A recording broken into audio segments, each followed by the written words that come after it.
Our goals for this project were to create a functioning rocket that safely returned to the ground with our payload intact.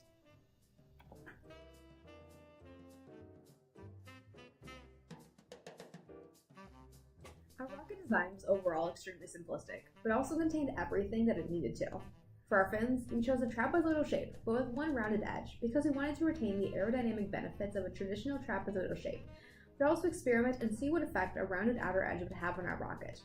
In regards to our parachute, we made the decision to use thicker cord to attach it to our rocket, not only because it was easier to tie, but also because we felt as if it would hold the parachute to our rocket better than the thinner cord, which proved true in our launch.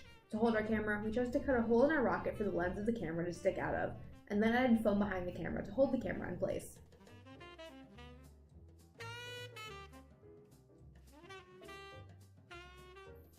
Okay, so comparing our D12-7 engine to the other motors, the B47 and the A83, we can see some profound differences in how they performed on the thrust stand.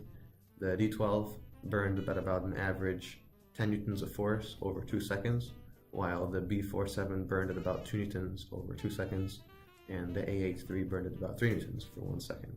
So based on having a much larger average thrust and also a pretty significant burn time, we decided to go with the D12 engine for its better performance in this consideration.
I lost track of it. With a maximum altitude of roughly 800 feet and a payload that survived the flight, I would consider our launch a success.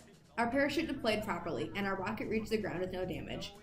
One improvement that we could have made would be to make sure that our launch legs were lined up exactly. They were slightly off, and that caused our rocket not to launch straight up and to spin wildly, causing a somewhat nauseating onboard launch video. Well, looking at our altimeter data from our rocket flight, we can see that on the altitude graph, we had a fairly parabolic flight trajectory, descended at a pretty stable acceleration up to its maximum velocity of 800 meters per second at its apogee.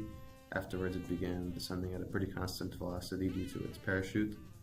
Looking at the velocity curve, you can see at about 3 seconds, we reached a maximum velocity of 200 meters per second, and that was at about 400 meters.